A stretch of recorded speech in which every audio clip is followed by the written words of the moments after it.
नमस्कार, मैं लक्ष्मण पाल, आप देख रहे हैं शुभ समाचार। इस समय लोकसभा चुनाव जारी है। 2 चरण का चुनाव हो चुका है और 5 चरण का चुनाव बाकी है। क्योंकि मैं इस समय लोकसभा का जो चुनाव हो रहा है वो गर्मी है। गर्मी के चलते वोट प्रतिशत बहुत घटा है और लोगों में ऐसा नहीं उत्साह दिख रहा है कि इस समय जो 19 में जो उत्साह सा अब की बार कम है। मनीष कश्यप और पवन सिंह बिहार में बहुत चर्चित नाम है। दोनों ने निर्दलीय चुनाव लड़ने का ठान लिया था, लेकिन मनीष कश्यप पीछे हट गए और पवन सिंह चुनाव लड़ने पर ठने हुए हैं। मैं बता दूं कि मनीष कश्यप एक यूट्यूबर हैं और वो लगातार कई मुद्दे उठाते थे। उनके कई मुद्दे अच्छे थे और कई मुद्दे विवादों में घिरे। जैसे उन्होंने महात्मा गांधी पर टिप्पणी की थी कि मैं महात्मा गांधी के पुण्यतिथि पर जश्न मनाता हूँ। कश्मीरियों से जो पटना में दुकान किए हुए थे उनसे मारपीट, और उन्होंने फर्जी वीडियो के केस में जेल में रहकर कम से कम 6-7 महीना रहे हैं और उन्होंने फर्जी वीडियो के केस पर में ही जमानत मिली हुई और जमानत पर हैं और वो चुनाव लड़ रहे थे। लेकिन वो बीजेपी में शामिल हो गए।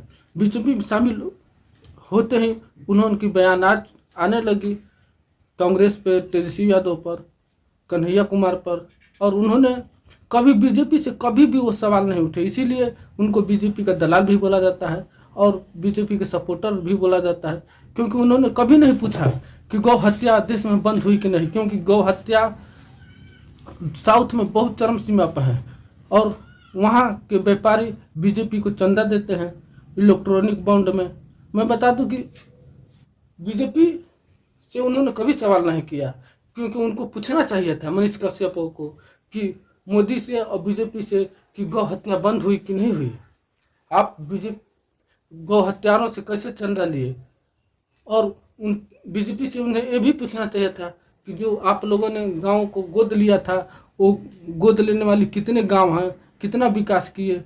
अभी तो एक इंटरव्यू में उन्होंने 13-22 बतियाने लगे कि गोद नहीं लिया गया, ये विकास नहीं करना चाहिए था। तो उन्होंने ये भी नहीं पूछा कि नोटबंदी से फायदा हुआ या नहीं हुआ। उन्होंने कभी ये बीजेपी से नहीं पूछा कि देश में जो मंदी है उसको दूर कैसे किया जाएगा, मंदी क्यों नहीं दूर हुई। उन्होंने कभी नहीं पूछा कि विदेशों से काला धन कितना आया।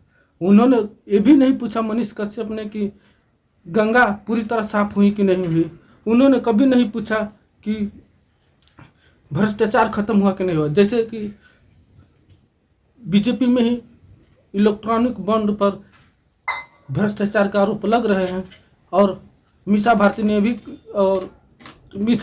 भी कह दिया है कि अगर इंडिया की सरकार आएगी तो मोदी जी जेल में होंगे। तो इन्होंने कभी ऐसा सवाल नहीं किया है।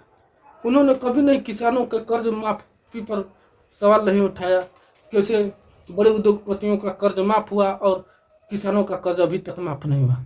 उन्होंने कभी मनीष कश्यप ने ये सवाल नहीं उठाया कि महिला की सुरक्षा पर कि किस तरह से उज्जैन हुआ, उन्नाव हुआ और हाथरस हुआ, जैसे दिल्ली में महिला पहलवानों के साथ छेड़छाड़ हुआ, ये सभी उनको नहीं दिखता और नहीं उन्होंने कभी सवाल उठाया।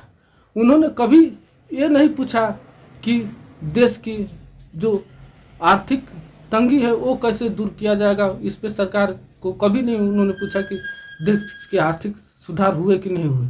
मनीष कश्यप एक पार्टी के सपोर्ट में खड़े रहे हमेशा, वो बीजेपी के साथ हमेशा खड़े रहे, उनके नौटंकी करते रहे और उनका एक मुख्य उद्देश्य था बड़ा यूट्यूबर बनना और बड़ा नेता बनना।